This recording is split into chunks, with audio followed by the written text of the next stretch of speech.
첫 번째 팩트 만나보겠습니다. 투표용지 부족 사태가 지금 투표율 조작 의혹으로 번지고 있습니다. 연 이틀 중앙선관위를 압수수색한 이 검경 합수본의 수사가 전방위적으로 확대될 것으로 보입니다. 합수본은 충청 지역에서도 조작 정황을 포착했습니다. 한 시간마다 체크를 해서 일단 보고를 하는 시스템인데 그냥 외부에 공개가 됩니다. 실무자가 투표자 수를 잘못 입력한 뒤 상부에 보고하지 않고 임의로 숫자를 조작했다는 겁니다. 입력에 오류가 생길 수 있고 사람이 실수를 할 수 있는 부분에 대해서는 절차를 거쳐서 수정을 할 수 있다라고 보는 거고. 경기도에 이어 충청도에서도 조작 정황이 확인되면서 또 다른 지역에서도 투표율 조작이 있었는지 확인할 필요성이 커졌습니다. 자, 선관위의 이 고의적인 조작 가능성 처음으로 이 수사 선상에 올랐습니다. 6.3 지방선거 당일에 시간대별 투표율을 조작했다는 건데 어떻게 조작을 한 건지 먼저 김기용 대변인께서 좀 설명해 주세요. 이게 보면 저희가 저도 이제 방송 기자를 했기 때문에 보면 투표 당일날 시간대별로 투표율이 공개가 됩니다. 그렇죠. 그러면 그거를 언론들이 기자들이 이제 그거를 보도를 하고 투표하는 사람들도 이걸 봤을 때 투표율이 낮다면 내가 지지하는 쪽 사람들한테 얘기를 해서 우리 투표해야 되는 거 아니냐 그런 얘기를 할 수 있거든요. 그렇죠. 그렇기 때문에 그날의 투표율, 발표되는 투표율이 투표에 영향을 줄 수밖에 없습니다. 정치인뿐만이 아니라 국민들의 관심사이기 때문에 이거는 객관적인 데이터가 나와야 되는데요. 한 예로 한 200표 정도가 나왔는데 투표를 2,000표 공을 하나 더 붙였다는 거 아닙니까? 그리고 그거가 문제가 될까 봐 다른 투표소 쪽으로 분산을 시켰다는 겁니다. 그렇다면 그 시간대에 있는 사람들이 볼 때는 한 100단위 정도인 줄 알았더니 1000단위 정도로 넘어간 거잖아요. 그리고 그 이후에 어떻게 보면 갑자기 숫자가 늘었기 때문에 시간이 지나면 그걸 정상적으로 통계치를 올려야 숫자를 옮겨야 되는데 처음에 많이 올렸기 때문에 한 시간에 한 표씩 올렸다는 겁니다. 그렇다면 그거는 조작이고요. 조작에 대해서 사람들이 그걸 보고서 그날의 어떤 투표율에 영향을 미칠 수 있기 때문에 이건 범죄라고 볼 수밖에 없습니다. 알겠습니다. 지금 좀 전에 화면으로 그래픽으로 자세히 설명해 올렸는데 잠시 후에 다시 한번 보여드리고요. 지금 문제는 뭐냐면요. 이 투표율 이 수를 잘못 입력했을 수 있죠. 그러면 상부에 보고를 한 뒤에 승인 절차를 거쳐서 바로 잡으면 됩니다. 그런데 그걸 나중에 그냥 자기들끼리 알아서 왜 이렇게 했는지 또 실무자의 판단이지 아니면 윗선에 개입이 된 건지 이게 조직적인 건지 이거는 좀 강성필 대변인께 보시기에도 수사가 필요한 상황 아니에요? 당연히 수사예요.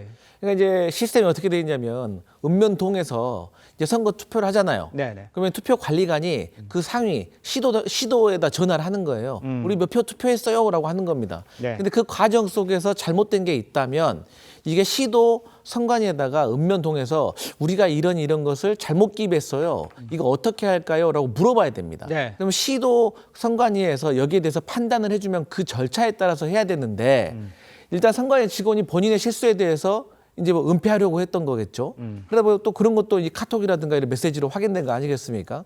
근데 이제 중요한 거는 이게 이제 부실인지 부정인지에 대해서 좀 개념 정리가 필요하다. 그러니까 우리가 생각하는 부정이라는 것은 선거 전에 사전에 조직적으로 특정 후보를 당선시키기 위해서 뭔가 은폐를 하거나 축소를 하거나 부풀렸다거나 이런 걸 우리가 소위 부정선거 시도나 조작이라고 생각을 하고 그 위에 어떤 실수라는 것은 우리가 이제 부실로 이제 규정을 할 수가 있는 거겠죠.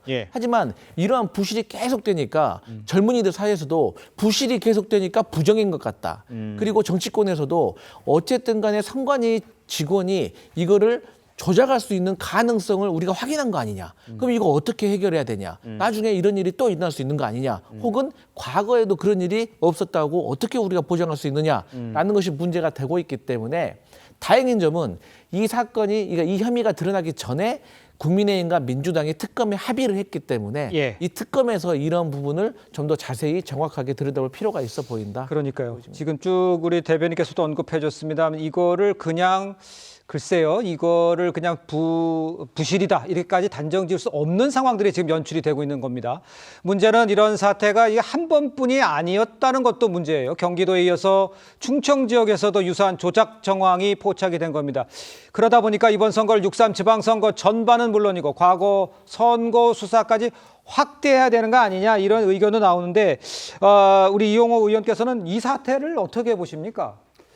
지금 선관위가 지금 보여주고 있는 여러 가지 부실 그 사례를 보면 이제 선관위가 정말로 이게 콩으로 매주를 쓴다고 해도 잘 안 믿는 정도의 단계로 왔어요. 근데 조금 전에 이제 그 투표율을 입력하는데 오류해서 그걸 나중에 이제 분식했다는 거 아니에요? 그러니까요. 그런데 그 좀 확장해 보면 이게 한 건에 것이지 않고 여러 군데가 있을 수 있어서 만연했을 가능성도 있고 또 하나는 개표도 이런 사례가 있었을 수 있겠다라는 거예요.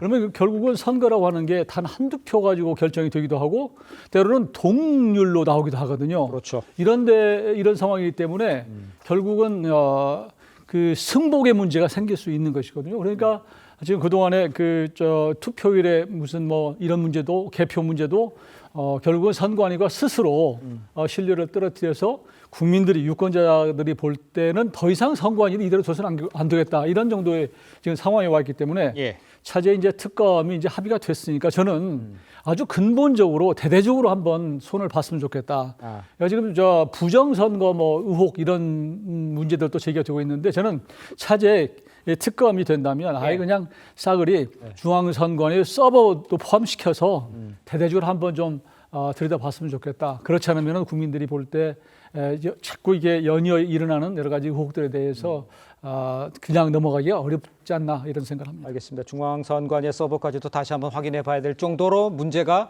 점점 불거져 있는 이런 상황입니다. 자, 그런데 문제는 또 하나가 있습니다. 이 선관위 직원 이야기인데요. 아주 황당한 해명, 이것도 지금 논란이 되고 있어요. 최종 투표율만 맞으면 문제될 게 없다. 이런 취지의 진술을 했습니다. 이거는 어떻게 보십니까? 굉장히 참담한 수준의 인식이 아닌가 하는 생각이 듭니다. 이 정도의 인식을 가지고 있다고 한다면 앞서도 지금 여러분들이 말씀하셨지만 과연 이번 지방선거에서만 이렇게 했을 것인가 그리고 특정 지역에서만 이렇게 했을 것인가 아마 선관위 내부적으로 이렇게까지 광범위하게 퍼져 있는 인식이 아닌가라는 생각을 우려를 할 수밖에 없는 그런 부분입니다. 그렇기 때문에 이번 선거에 관련해서 이러한 일들이 반복적으로 다수의 사례가 발생한 것이 아닌지 전방위적으로 전국 단위에서 이라는 부분들을 살펴볼 필요성이 분명히 있고요. 사실관계 반드시 확인을 해봐야 됩니다. 지금 일단 단서가 나왔기 때문에 아마 다른 시도의 경우에도 이와 유사한 사례가 있을 가능성이 굉장히 높아 보이죠. 그런 부분들에 대해 철저하게 따져볼 필요성이 있는 것이고요. 그리고 필요하다고 한다면 저는 이번 지방선거뿐만 아니라 과거의 선거 과정에서도 선관위 직원들이 이렇게 태만하게 선거를 관리한 부분이 있는지 그런 부분도 한번 따져볼 필요성도 있지 않을까 싶습니다. 알겠습니다. 지금 지금 그 얘기를 해주셨습니다만 지금 조현삼 부원장도 얘기를 해주셨습니다만 지금 여야가요 한 목소리로 좀 선관위를 질타를 하고 있습니다. 국민의힘은 지금 종합특검을 내세우면서 민주당을 압박을 했습니다. 보여주시죠. 선관위 실무진이 투표율까지 허위 입력했다는 소식에 아연 실색하지 않을 수 없습니다. 우리 당은 선관위 국정조사 특위를 통해 재검표는 물론이고 특별검사 도입을 통해 진상을 철저히 규명할 것입니다. 선관위 직원들에 의해 고의적이고 의도적인 데이터 조작이 이루어졌다는 점입니다. 일체의 전산 조작 시도를 포함한 선관위의 모든 것을 수사 대상에 포함해야 합니다. 여야의 의견이 지금 같습니다. 똑같이 특검을 해서 진짜 발본색원해야 된다는 말을 하고 있는데 민주당은 투표용지 부족 사태 특검부터 먼저 하자 이런 입장으로 알려져 있고요. 전산 조작 의혹까지 불거진 만큼 전반적인 특검이 필요한데 먼저 요거부터 하자 뭐 이런 주장은 어떤 의미입니까? 일단 합수본을 통해서 관련된 수사가 진행이 되고 있는 부분도 있죠. 또 특검도 진행을 하기로 했으니 특검 부분에 대해서도 조속하게 진행하는 것이 더욱더 중요합니다. 그렇다고 한다면 여야가 지금 의견이 일치되고 합의에 대한 합의가 도달한 그런 부분이지 않겠습니까? 그러한 부분들을 중심으로 해서 먼저 진행을 하는 것이 자칫 잘못하면 이게 실기할 수도 있는 거예요. 시간을 놓치고 기회를 놓칠 수도 있습니다. 조속하게 진행하는 것이 어떻게 보면 증거 인멸 누락 같은 것을 방지할 수 있는 그런 효과도 발휘할 수가 있겠죠. 그렇기 때문에 지금 이것을 가지고 어디까지 수사 대상을 포함시켜야 되는 것인가에 대해서 논쟁을 할 것이 아니라 의견 일치가 되는 부분에 한정해서라도 조속하게 진행하는 것이 국민들의 이익에도 더욱더 부합하는 게 아닌가 싶습니다.